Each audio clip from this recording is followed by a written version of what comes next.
Health is our capacity for wholeness. What do we mean by health? The World Health Organization came up with a couple of definitions of health.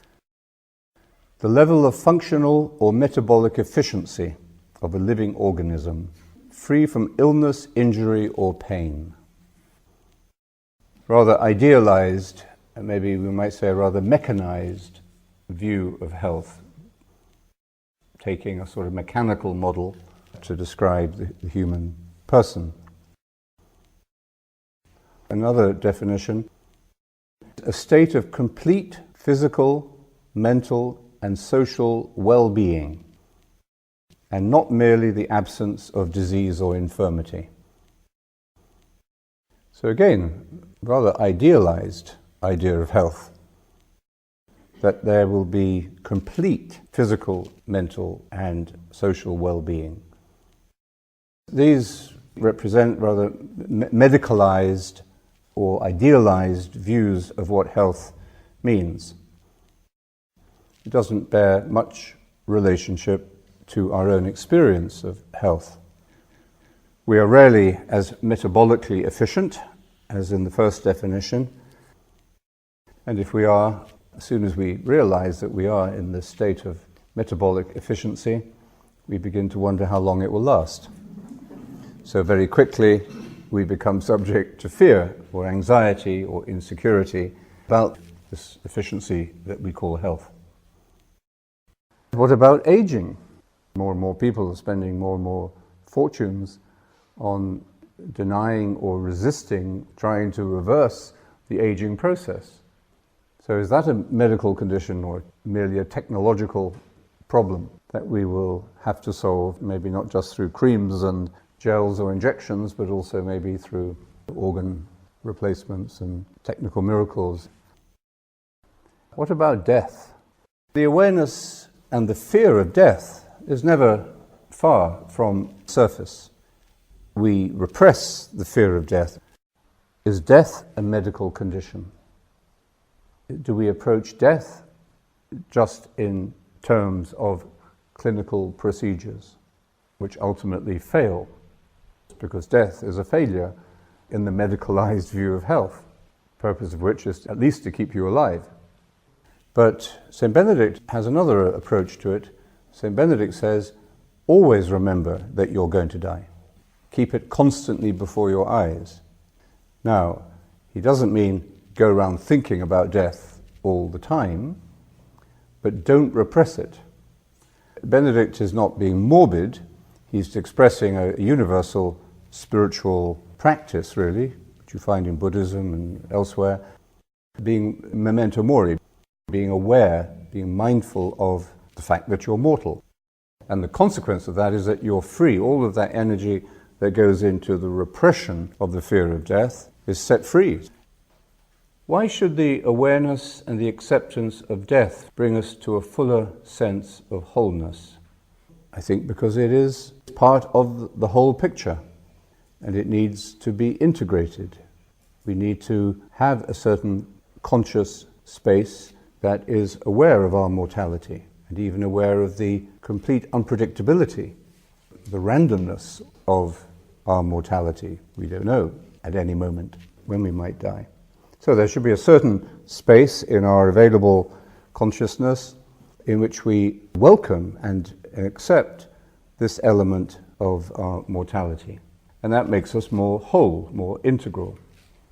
The awareness and the acceptance of death and the things we associate with it, like suffering and loss, these are not easy things to face, but if we do, the evidence is, from a great deal of research done with those who are dying, quite surprising. The evidence is that those who are dying, who have their basic physical needs cared for, their pain taken care of, and their psychological needs being met, in other words, maybe tying up the loose ends of their lives, or, reconciling with their relatives who they haven't spoken to, or saying sorry, or whatever, that if this natural physical and psychological work is being done, then the people who are dying, who have now accepted that they're dying, will say, I've never been happier.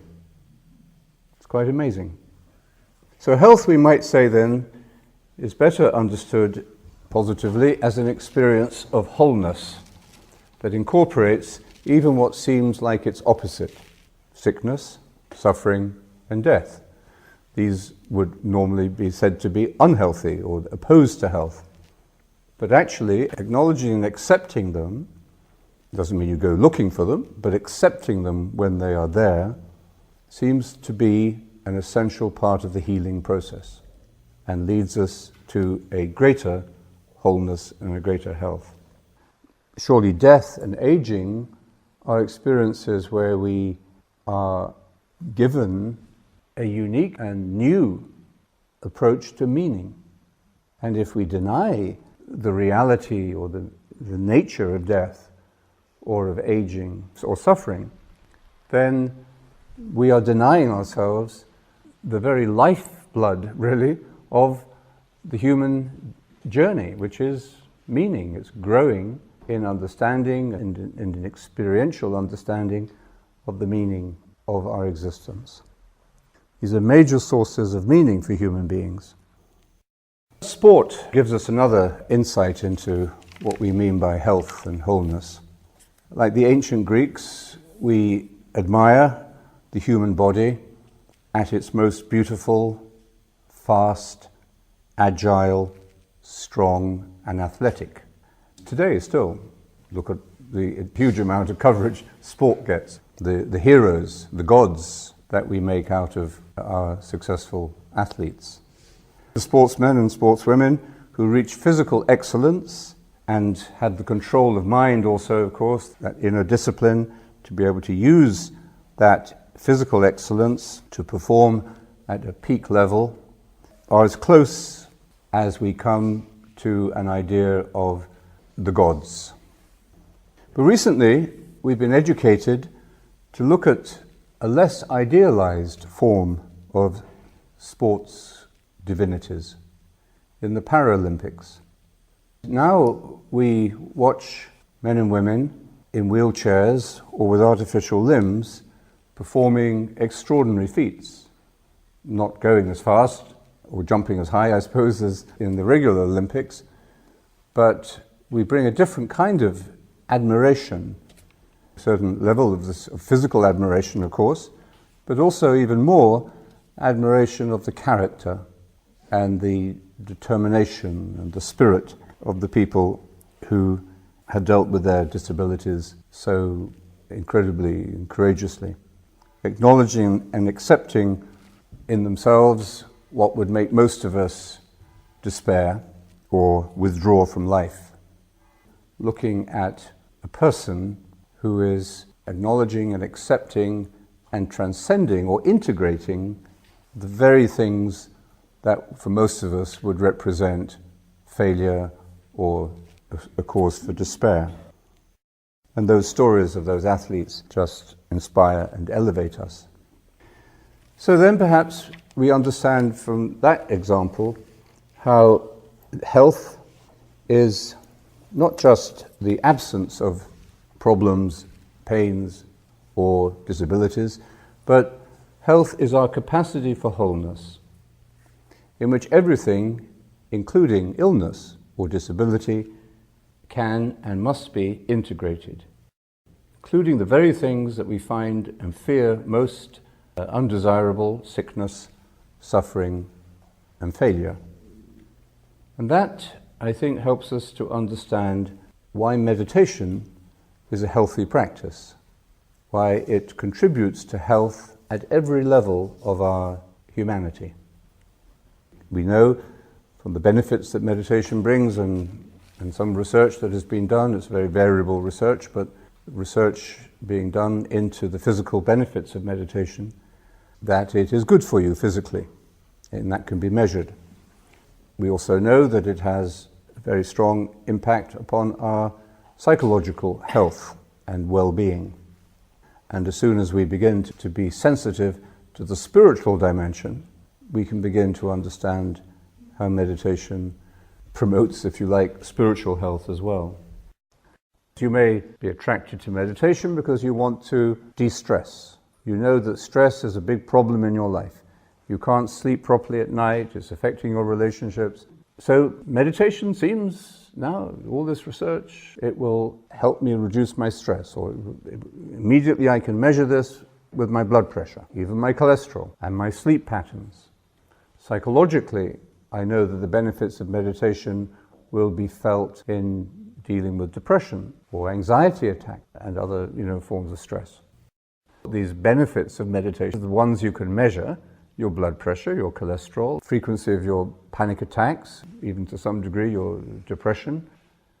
What strikes me, though, interestingly, is that the medical practitioners that we've been working with recently are not particularly impressed by all this medical research. I mean, they're aware of it more or less, and they know meditation is good for you, but they're approaching it actually from a much more holistic perspective. We don't see the whole effect of meditation if we look just at a part of ourselves. But the major effect of meditation is, of course, a healing of this very way of seeing ourselves as fragmented, as measurable bits. So it's the meditation itself that changes the way we see ourselves. We call it self-knowledge. So meditation changes the way we see ourselves. That's perhaps the biggest effect it has. And it serves to heal the fragmented self. It reintegrates and it leads to a growing sense of wholeness. And that's why meditation is very relevant to every aspect of our idea of health, physical, psychological, and spiritual.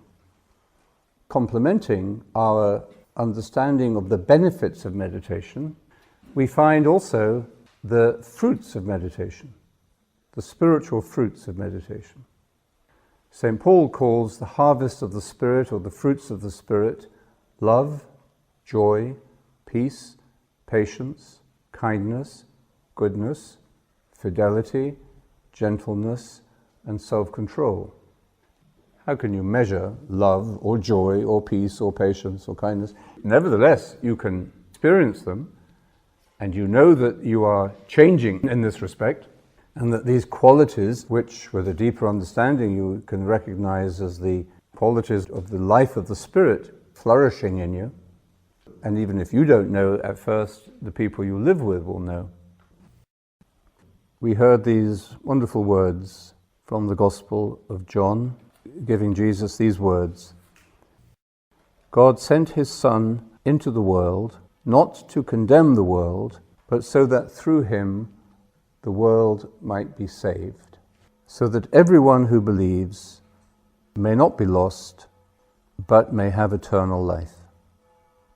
We've heard those words, no doubt, many times, and I think for the vast majority of the population, they are rather over-familiar or too churchy or lacking in meaning. But the meditator is able to listen to those words from a different perspective, from a different experience, and see meaning in them. If we're experiencing life from our whole self, we have this health growing within us. And I think these words can become amazingly life-giving words. There is a connection between the idea of health and salvation. Salve, which is a healing, salve like an ointment. So there's a connection here in the meaning of the words that becomes clearer to us when we listen to them from the experience of our own healing, of our own discovery of what health means, and of our own emerging wholeness. Meditation helps us to see life as a journey to wholeness, or holiness. And holiness simply means sharing in the life of the one who is holy, the one who is one, the one who is whole.